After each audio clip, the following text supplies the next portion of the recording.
The ring box felt like a brick in my cargo shorts pocket as I flipped burgers at the Riverside Pool Club, sweat dripping down my back in the blazing July sun. 2 years with Jessica, and tonight was supposed to be the night. I'd planned it all out. Dinner by the pool, sunset proposal, maybe even get the crowd to cheer. Hell, I'd even bought a decent shirt for once. That's when my girlfriend of 2 years decided to torpedo my life with 8 little words.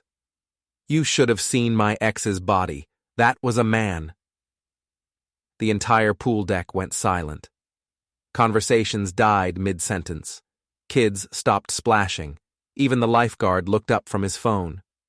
Jessica stood there in the shallow end, martini glass raised like she was making a toast, her voice carrying across the water like a foghorn.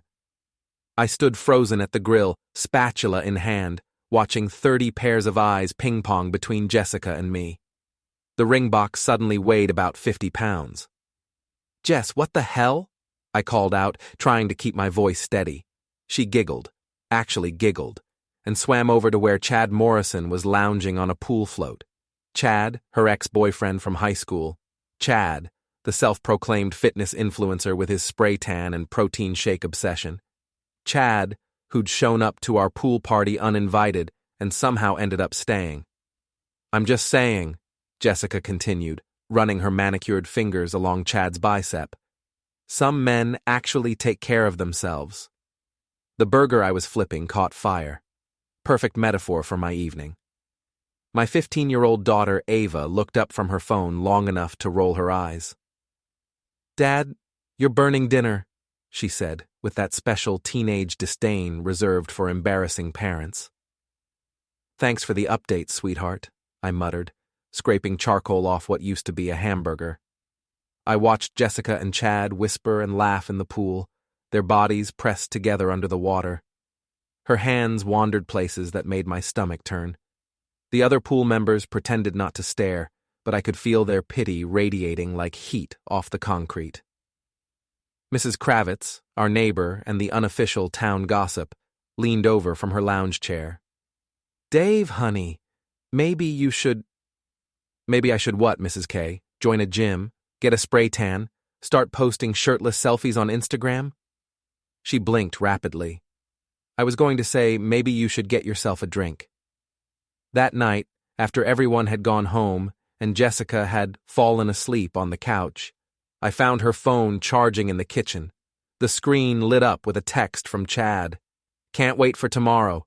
Dave's such a clueless loser. Paris is going to be amazing." Paris? What the hell was Paris? I scrolled up. Months of messages, explicit photos, detailed plans for romantic getaways funded by our joint savings account, jokes about my body, my business, my pathetic attempts to be romantic, screenshots of my texts to her shared with Chad for their amusement. One message made my hands shake. "Dave actually thinks I love him. Poor bastard bought a ring. I saw the receipt in his truck. Should I let him propose before I dump him? Could be hilarious." The ring box sat on the counter next to me, mocking everything I thought I knew about my life. I walked outside to my pickup truck, fired up the engine, and backed straight into Chad's brand new Mustang convertible. The satisfying crunch of metal and the spider web of his rear windshield was the first thing that had gone right all day. Chad came running out of his apartment across the street in his underwear, screaming about insurance and lawsuits. "Sorry, man," I called out my window, not sounding sorry at all. "Guess you can't park a toy like that where men have work to do."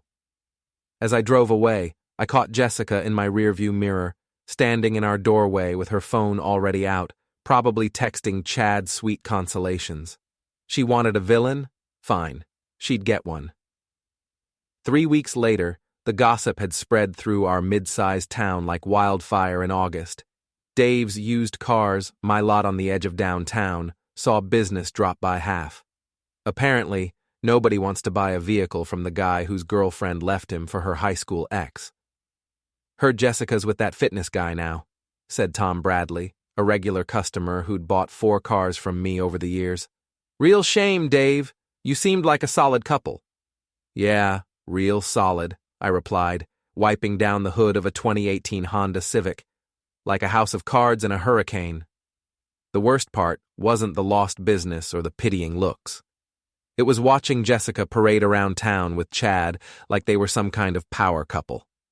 She'd quit her paralegal job at Reynolds and Associates, claimed she was pursuing new opportunities, and now spent her days posting Instagram stories from the pool club, the new trendy coffee shop downtown, and Chad's apartment. My daughter Ava had chosen sides naturally. Her TikTok account was full of videos mocking broke dads and praising glow-ups. One particularly charming post showed her rolling her eyes while I made breakfast, with text overlay reading, "When your dad thinks scrambled eggs count as cooking." The video got 12,000 views. Eddie Martinez, my boxing coach at the downtown gym, watched me take out my frustrations on the heavy bag with more violence than technique.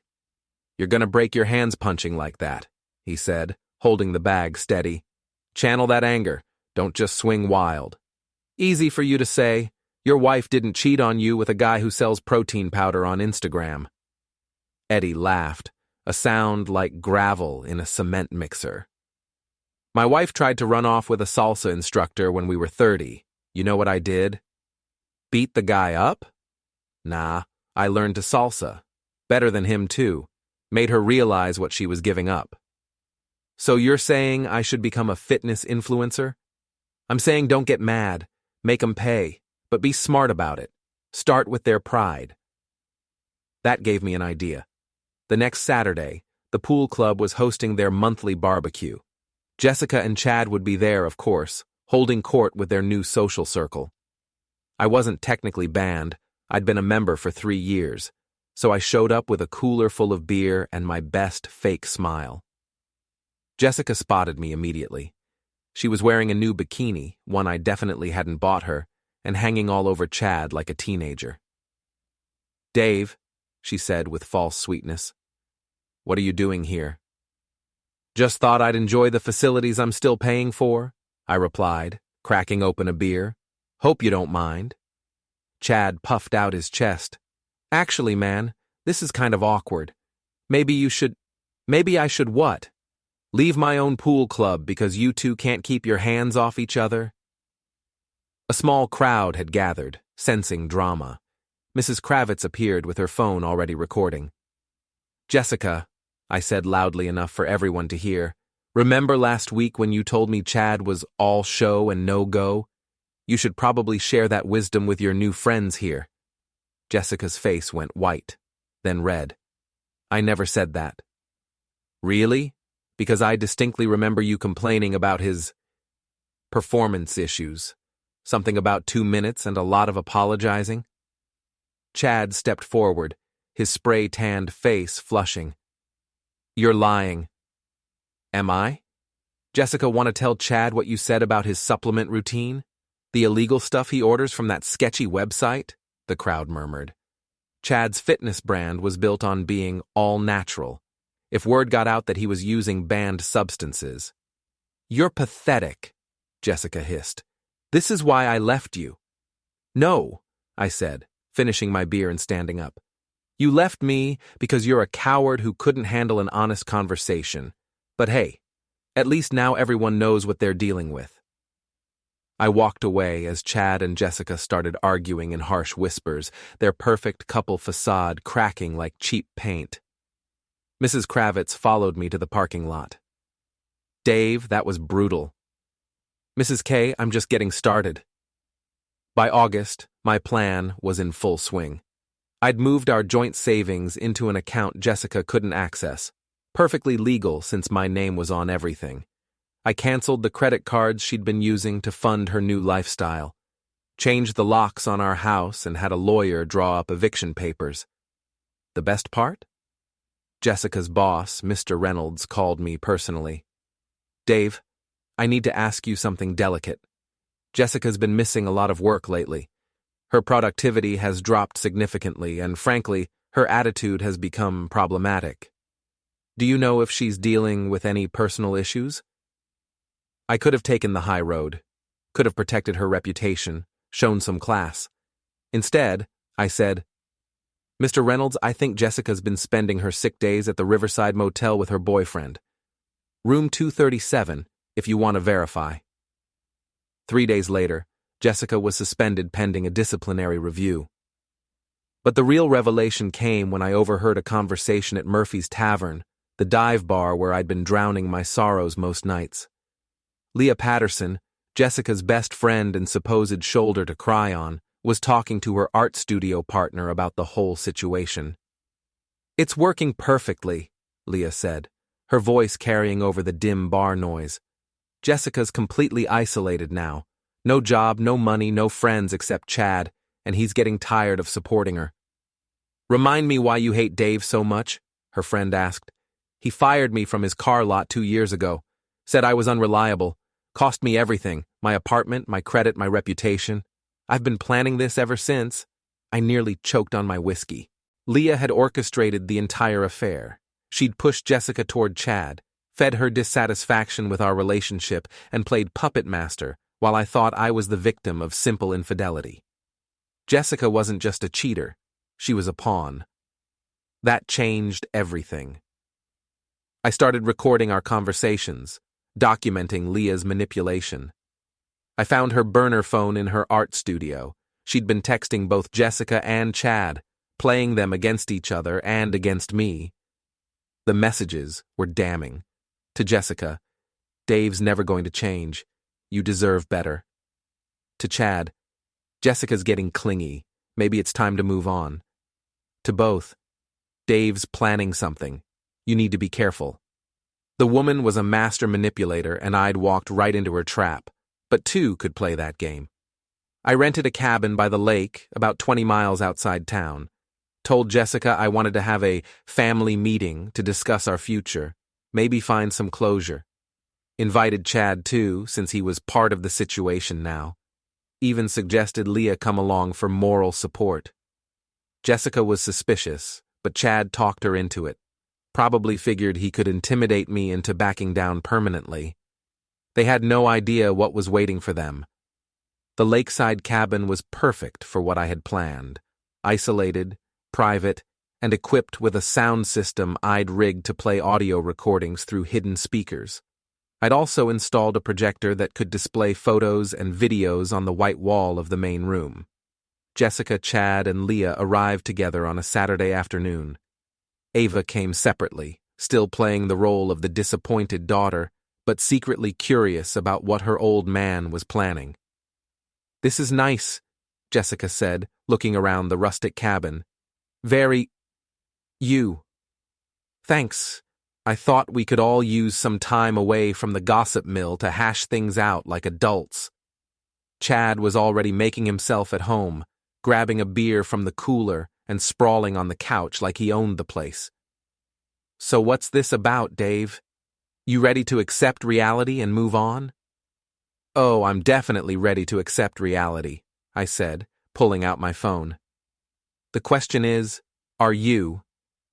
I hit play on the first recording. Leah's voice filled the room. "It's working perfectly. Jessica's completely isolated now." Leah went pale. "Dave, what is this?" "This is reality, sweetheart. Keep listening." The recording continued, revealing Leah's entire plan. How she'd manipulated Jessica into the affair. How she'd been playing all of us for 2 years. How her real target had always been me.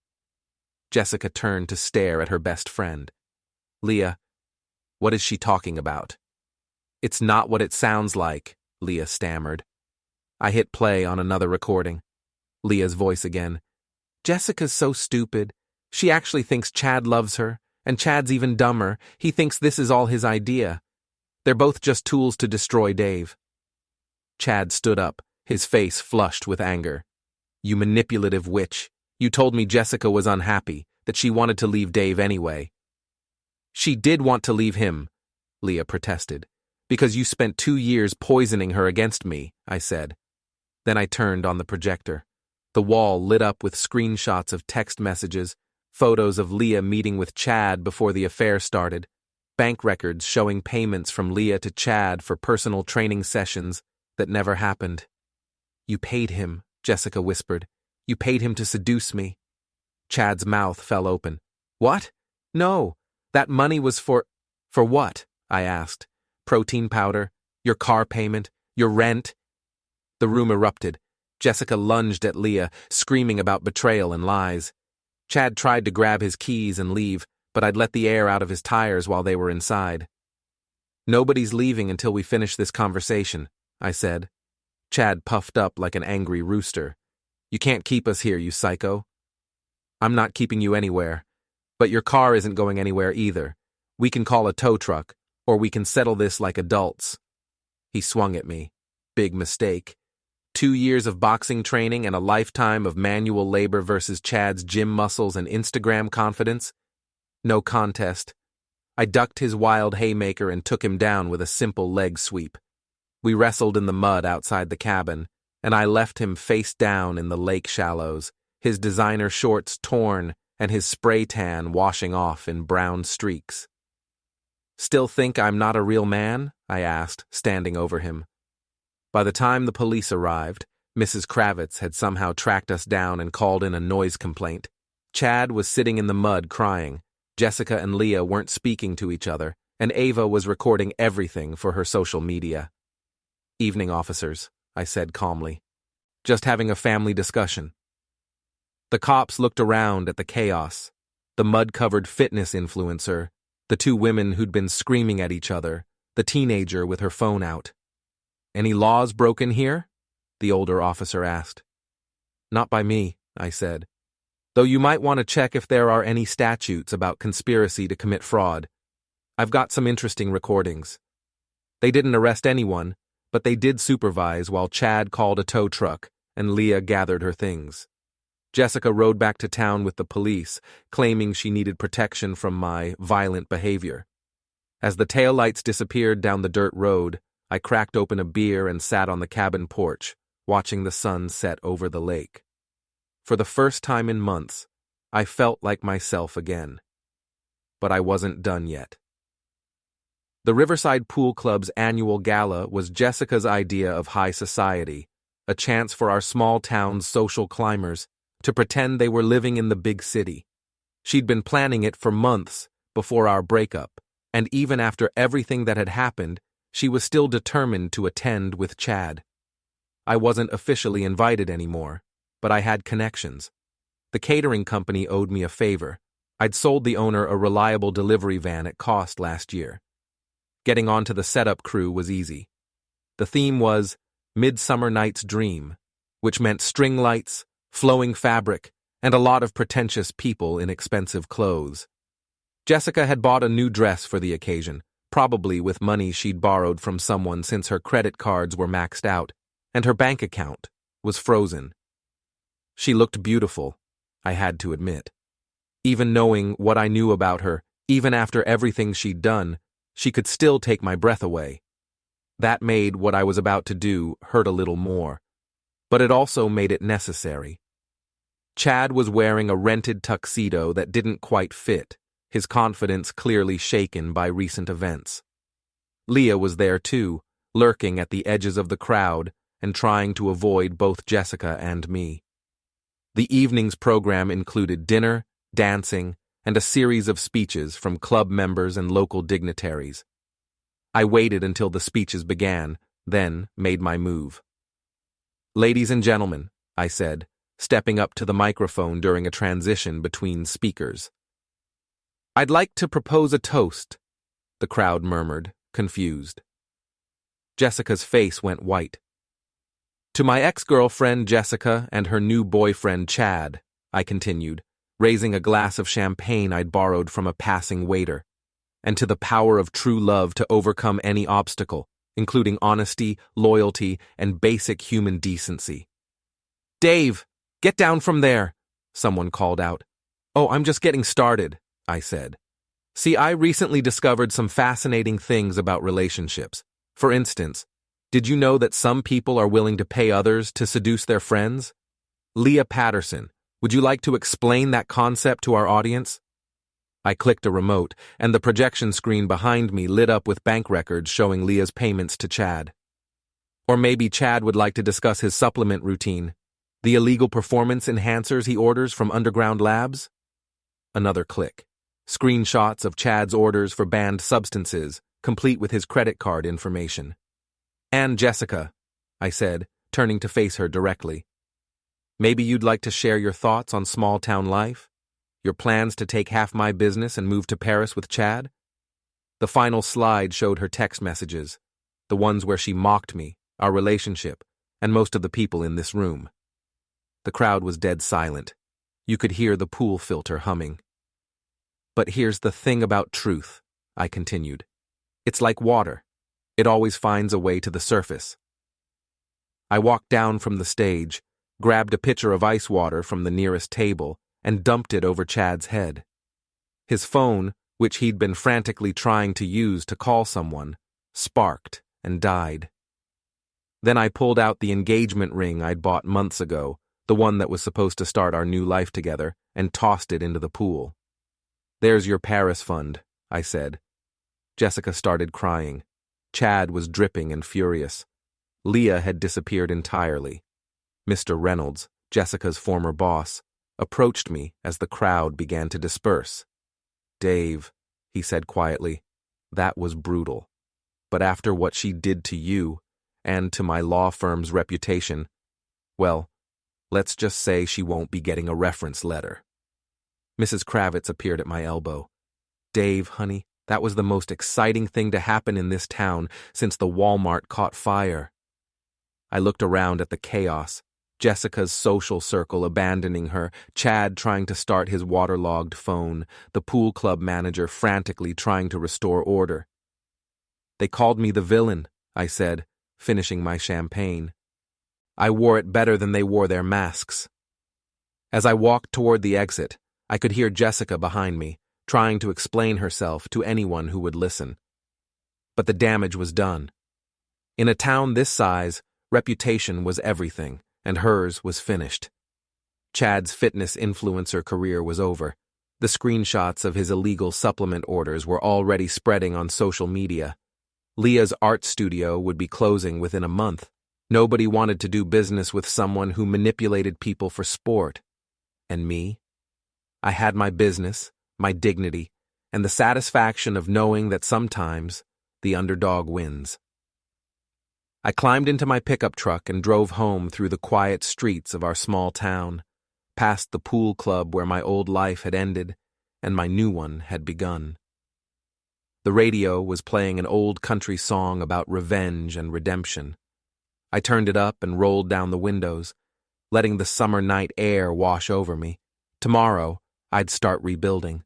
Tonight, I was content to be the villain who'd finally won.